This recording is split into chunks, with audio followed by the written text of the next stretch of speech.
Hey everyone, it's Major Reaction, finally coming back at you with my latest episode of Toy Talk Timeout. This week, we'll be talking about those articulated icon ninjas. Everybody seems to be getting theirs in. I'm still waiting on mine. Probably a good thing though, because I've been seeing some issues going down with shipping and the way the packages have been handled, so I'm hoping mine will maybe be shipped out after all these adjustments have been made, after some things have been cleared up. Because I'd much rather get all my stuff properly and make sure it's all there than have to deal with going to the post office or anything. So right now I'm doing a little setup. Show you a little bit of behind the scenes. Got two lights splashing in through these windows over here, kind of illuminating the side windows. Got these two pointing up in the air because I don't want too much light on my subjects, because this is like a hideout, like a safe house for them, so they're gonna keep it a little dark in there. So I got Chameleon at the table, put a little funny hat on him. Got the new Tombstone from the Vulture Build-A-Figure pack, and I threw Shocker in there. Also threw a big boss man in the back, and another guy, another suited body with the Clint Barn head on there, just to look like a couple of thugs, like a paid cop and a thug. And I got a bunch of cool money props on the table. These money bags came with a Batman the Animated Series Gotham Bank display, like playset. Not for the new animated figures, for like, these are for like the old ones that were released a long time ago. So those 3 bags of money came with that. Those gold blocks back there came with that too. You can't see them very well. And then this money all came with some Gangsters Kingdom toys I bought off of the Whaler. If any of you guys are on Instagram, you probably know the Whaler. Garth, he's really cool. Got to buy a couple of his figures off him. Came with some really nice accessories. These are actually made for 1/6, but they work really well. It's just background money. I mean, you're not really gonna be. Hopefully, nobody's gonna be too picky about the scale of the money, especially since it's not the main subject of the shot. So what I want to do is add a couple figures in there and just kind of show you guys how the scene develops. Thinking about making it like a Sinister Six and Extended Foes of Spider-Man type of shot. So I'm gonna pick and choose which kind of bad guys I want to put in there. Probably mostly lower street level bad guys from Spider-Man's past. So probably no Green Goblin, no Carnage or any of the symbiotes. Probably just mostly gangster street level bad guys. Alright, so I'm going to grab my tripod and then we'll get back to work. Alright, so I've added a few other members. I took away one of the box props that I had back there so I could put Kraven sitting down on the other box prop. I kind of feel like I need to put something else here. Kind of hide that arcade wall part. Don't want them looking like the arcade. The safe house is an arcade. That's kind of goofy. But I got Scorpion there, Chameleon, Kraven. You may want to turn Kraven a little this way. Make it look more like he's kind of listening in. Tombstone's one that keeps wanting to fall over. I have him placed kind of propped on Shocker. Kind of want to make it look like Shocker's getting chosen for the job by all these other guys.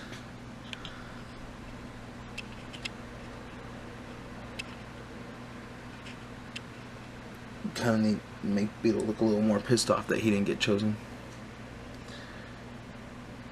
And Scorpion over there is just mad because he's too crazy for the job. Yeah, so the articulated icons are being shipped out.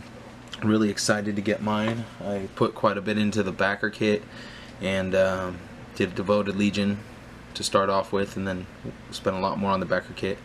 A lot more than my girlfriend would be happy with, but as I told her, it's an investment, but I don't plan to sell them, so it's not really an investment. So far there's been some initial complaints of kind of sloppy paint apps, really tight joints that if you're not careful with, they might break. So luckily, we've been getting a lot of good tips from some of the other people in the community who already have hands-on experience with them, so we can maybe avoid any breakage issues or anything like that. There was some shipping issues, as I was talking about earlier. Some people who ordered a lot of stuff were getting their shipments sent in big boxes, in multiple boxes that were like taped together and all shipped at one time, but with just like one address being put on it. So if the boxes got separated, then you had an issue with the post office not delivering all the stuff you're supposed to get. So I got a decent sized order, so I'm really hoping nothing like that happens to mine. I know I got more than 12 pieces, so they're definitely gonna have to ship in more than one box. It seems like each box comes with only about 12 pieces, so that could be 12 figures, that could be the roofs, the arm wraps, it could be 12 of any of those things, I guess. I'm not so much worried as just like cautious, just because you never know. I mean, I've just recently had a few shipping incidents in the recent past. One was I got a Spider-Gwen from Revoltech Spider-Gwen shipped to me, and basically what happened with that is the figure came in a crushed box. The box was just crushed to hell, looked like somebody stepped on it. I opened the box and the figure's packaging was destroyed. I could barely get the figure out of the box because the box was so badly beaten and damaged. Luckily the Spider-Gwen was in perfect condition. However, one of the web accessories broke, so that was kind of frustrating, but you know, it could have been a lot worse. I got Punisher right here looking through the window at these fools. It's not showing up very good on the camera. Zoom in.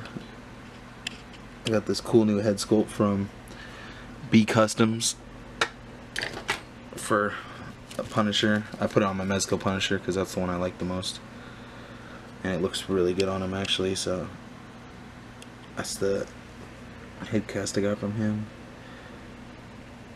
But I'm sure since the Fwoosh is like in charge of all the stuff, I'm sure they're gonna try to get to make sure people are as happy with their purchase as they can be. So I mean, if something does come wrong, I guess I won't be too worried. This is a Logan head sculpt he did for me. This is from Mayshelft. He painted it up for me really nicely. The colors are really good on it. Looks really realistic. And then the last one he made, I bought this a while back from him, the Screaming Cyclops head. When I bought it originally, I was intending to use it on the old Toy Biz Cyclops, but that was a joke because the head's way bigger than that ugly little scrawny body, and that's like the worst Cyclops ever. So I sent it to B with the Logan head, and he dremeled it out for me so it could fit on this new Cyclops body. It makes the figure way cooler in my opinion to have the screaming head as an option. So big shout out to B Customs. That's Brendan Kossow, a really cool guy, does some really dope work. These are all just little repaints and stuff he did, but the sculpting work and stuff he does is pretty awesome too. I also want to show you guys a couple cool effects I got in. These effects are like bootleg effects, but they're really cheap. Let's zoom out of this scene a little more. So here's the effects. This is one of the effects. It's this really cool blast effect. It's pretty large, as you can see. It's a nice size effect. That's one of the effects it came with. This is the other effect. It's like that punching effect. These are Saint Seiya effects, but these are knockoffs, so they were actually really cheap. I think I got all these effects for only $13. Let's see if I can find the other stuff it came with. It came with some other effects. I don't think I've taken those out of the box yet, but they're all really cool. Let me see if I can find those other effects really quick. Yeah, they're right here. Okay, so the other effects it comes with is this, so you can't see that, this big blue, oh shoot, I didn't realize that was open. Okay, so this big blue kind of Kamehameha type effect has one really long edge. See, so the plastics are like kind of, it was like just a little warped, but you know, some hot water, you could shape that back into how it's supposed to be shaped.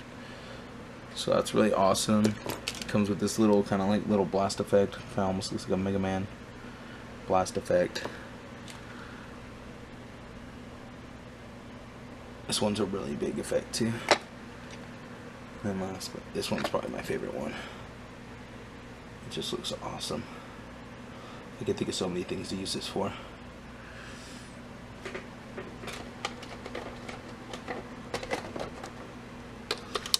And just one of those things.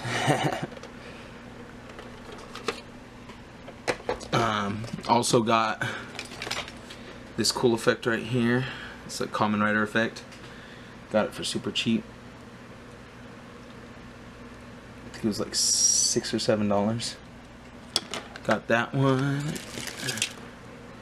I got this awesome flame breath effect for really cheap too. So that's really awesome. The Saint Seiya effects also came with a couple different backdrops, which are really cool if you like taking pictures with backdrops. And it was only $13 on eBay, I want to say. So you guys could check those out. Just look up Saint Seiya knockoff effects. They're really cool, really cheap, and worth it, honestly, because for the Tamashii effects you pay close to like $20 to $30 depending on which ones you get. Really quick, I want to show you guys this little Punisher bash I did. I took my my Mezco Punisher and just threw on this 3A jacket. And then I put on this this B Customs head sculpt right here. That Punisher head sculpt I just showed you guys. To make this badass Punisher right here. And the funny thing is the coat actually came off of a 3A Go figure, so that's an 8-inch figure, but the coat actually works really well with this Mezco, Bat Mezco Punisher. So it gives us like this cool, I put the pouches on them too from those figures. Actually, the pouches came with a 112 Enco figure, 112 3A Enco figure. The jacket came with the Dead Easy set. It came off one of the Dead Easy soldiers. So, got a cool Vietnam style Punisher. Reminds me of like a 70s war Punisher. It looks pretty dope, especially with that face paint. Makes him look menacing as fuck. Alright, let's get back to the scene here. Show you a little last look. Probably gonna take a couple pics of this, maybe fix up the posing a little bit, maybe move Kraven's box over just a tad more so he fills in that frame area right there. And I'll come back to you and show you guys what we're working with. Actually, I could just probably do that right now. Just push this box over a tad. And there goes Tombstone. Right on cue, falling over. Just do that. I've crunched just a tad more. The cool thing is, like, even though from my point of angle it looks like Tombstone's like ducking way too low right here, it looks really awesome. And then Kraven fills in that backsplash area. So this actually looks like really good. I might even put Kraven's upper torso piece back on him too. Who knows? Here's another one of those 3A jackets. I put it on this Logan. It's a little big on him, but in this pose it actually works really well. It just looks like a tattered ass jacket from Logan's War Days. So I like that. And then I just threw the old man Logan hands on it. So pretty cool. Having a lot of fun with those head sculpts from B Customs. The Logan head sculpt was actually sculpted by Sculptor Shelf, May Shelf. Really cool, really good at doing badass head sculpts. He's done quite a few. A lot of people picking them up. So I think if I could probably change the view this way a little more, but then I want to change Kraven's head to be looking more towards Tombstone. Because we all know Kraven don't care about money. He's about the hunt. There we go. Alright, everything's in frame, looks pretty good. So everything's in frame, looks good. Might shoot a couple pics of this, see how it works. I might go back to putting the ladder and the stuff over there. Alright, I might just move it to the back area like that, right there. Yeah, I can't even see it right there. Let's move it right here. There you go.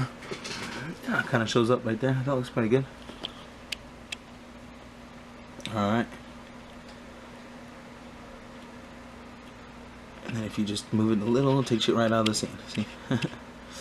It's funny how that illusion can be taken away with just a little bit of white space. So, and when you close in, boom. So that's the main thing about playing with angles. That's the main thing that can change a shot from looking clean, cropped, and contained to, you know, just a little bit out of the frame. Breaks the whole illusion.